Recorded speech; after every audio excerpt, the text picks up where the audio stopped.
मैं खलील पवार। इस वक्त हम खड़े हैं गाजीपुर बॉर्डर पर, जहां पर देख सकते हैं 27वां दिन है आज और अपना किसान आंदोलन बढ़ता ही जा रहा है। लेकिन सरकार किसी भी मुद्दे पर इनकी बात अभी सुनने को तैयार नहीं है।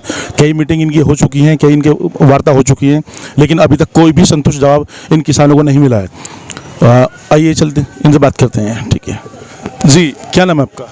मेरा नाम गुरशरणजीत है। मैं उत्तर प्रदेश के रामपुर ज़िले का निवासी हूं और आज पिछली 27 तारीख से पहले हम लोग बुराड़ी मैदान में बैठे थे। गृह मंत्री जी का कॉल था कि जो किसान वहां बुराड़ी के मैदान में आएंगे हम उनसे वार्ता करेंगे। हम लोग 4 दिन तक उनका वेट करते रहे, कोई कॉल नहीं आई। और जो हमारे संगठन रोडों को जाम करके बैठे थे तो कॉल उन्हीं को दी गई। तो इस वजह से हम लोगों ने सोचा यहाँ बैठने कोई फ़ायदा नहीं, फिर हम लोग आके गाजीपुर बॉर्डर के मोर्चे पर डट गए। तो बुराड़ी में तो कितने दिन बैठा है?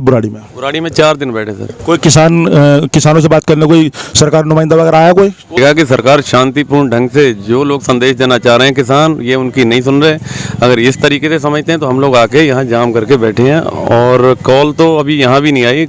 अपने गृह मंत्री जी और प्रधानमंत्री जी पता नहीं कौन से चश्मे से देश को देख रहे हैं, उन्हें इतने किसान रोडों पर इतनी ठंड में ठिठुरते हुए दिखाई नहीं दे रहे हैं। ऐसा शासक हमने अपने जीवन में ना तो इतिहास में पढ़ा है और ना हो सकता है आने वाले जो आगे भी इतिहास लिखा जाएगा ऐसा शासक कोई होगा। इतना निर्दयी, निष्ठुर, ये भी एक इतिहास ही बनेगा।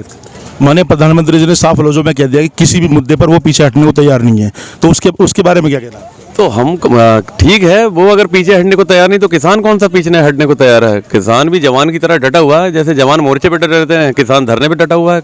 कौन? सरकार पे कोई फर्क नहीं पड़ रहा। ये लड़ाई कब तक चलेगी? जब तक हमारी सांस में सांस है तब तक ये लड़ाई यूं ही जारी रहेगी। सरकार को हमने बनाया है, किसानों ने सरकार बनाई है। सरकार ने किसान पैदा नहीं किया। सरकार तो किसानों को ख़त्म करने का काम कर रही है और हाँ, आखिरी सांस तक ये लड़ाई जारी रहेगी। जब तक जान है तब तक हम डटेंगे। अभी किसानों के बारे में सरकार ने बोला है कि ये जितने भी बैठे हैं ये सारे कांग्रेसी हैं, कोई किसान नहीं है, तो उसके बारे में क्या कहेंगे आप?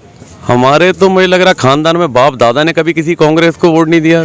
तो ये सरकार के पास पता नहीं कौन सी न्यूज़ एजेंसियां हैं जो ये कभी किसी को कांग्रेसी बताते हैं, कभी ये शाहीन बाग बताते हैं, कभी टुकड़े टुकड़े गैंग, कभी भीम आर्मी। मुझे नहीं समझ में आता है कि ये कौन सी इनके पास एजेंसियाँ हैं जो ऐसी खबरें देती हैं। इस आंदोलन के अलावा कानूनी प्रक्रिया चल रही है आपकी?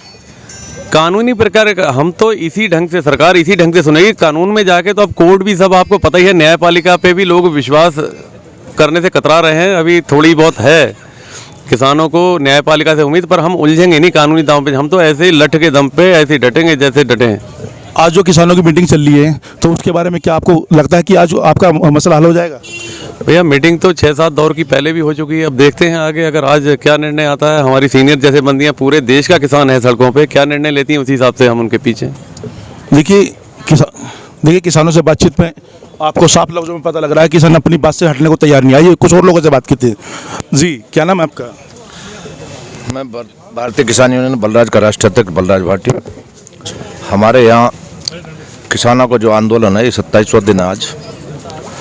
सरकार नए नए हथकंडे अपना रही है इस आंदोलन को तोड़ने का, लेकिन हमारे जो किसान हैं वो पूरी तरह से डटे हुए हैं, वो टूटने वाले नहीं हैं।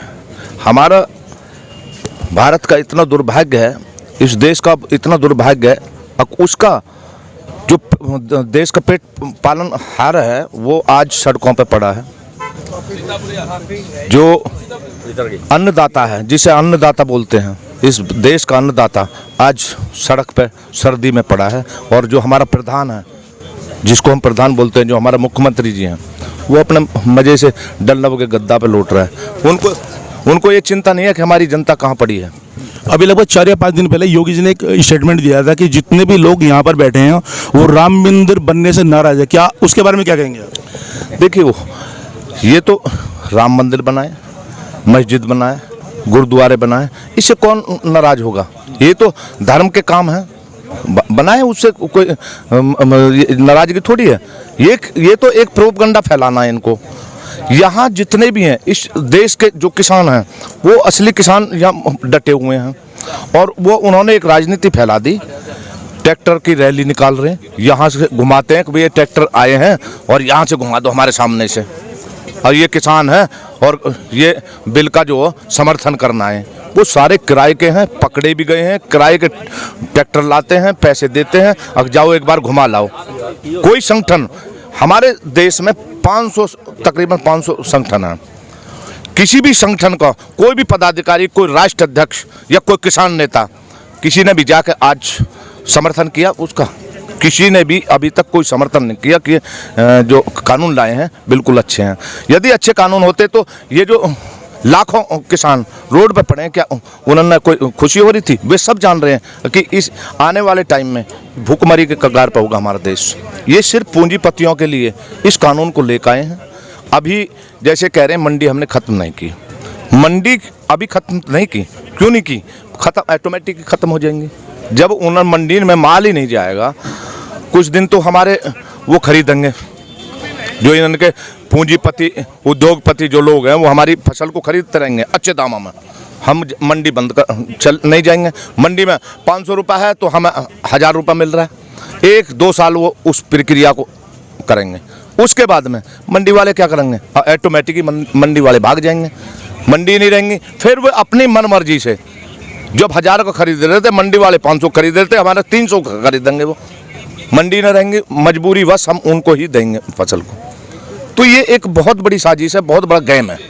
जिस तरह से हमारा देश कितना पीछे चला गया, जिस दिन से माननीय प्रधानमंत्री मोदी जी बैठे हैं उस दिन से पता नहीं उनका कैसा नेचर है, कैसे क्या है, उस दिन से देश पीछे हटता चला जा रहा है।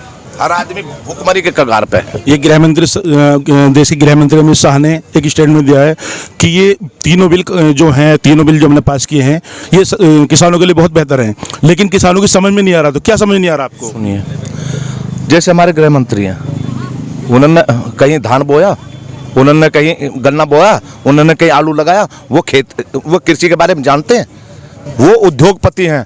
और इस देश के वो तो तड़ी पार भी रहे, तड़ी पार नहीं है वो। आज वो बीजेपी के गृह मंत्री हैं तो वो तड़ी पार नहीं है, वे तो तड़ी पार रह चुके हैं इस देश के। वो तड़ी पार आज गृह मंत्री हैं। और जो किसान जो पूरे देश का पालन पोषण कर रहा है, जो अन्नदाता बोला जाता है, वो उग्रवादी, वो आतंकवादी, वो पाकिस्तानी, उनको क्या क्या बोला जा रहा है मेरी समझ में नहीं आ रहा है।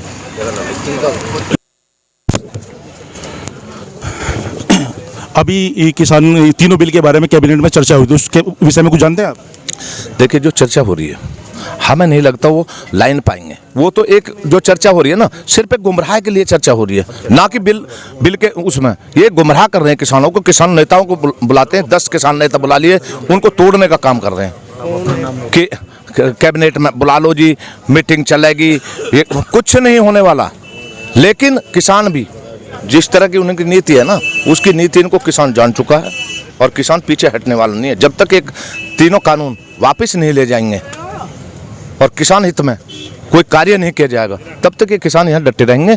और यदि कमेटी और भी निर्णय लेगी तो हो सकता है हम दिल्ली को भी आगे कूच करके और संसद भवन तक को भी बंद करवा देंगे।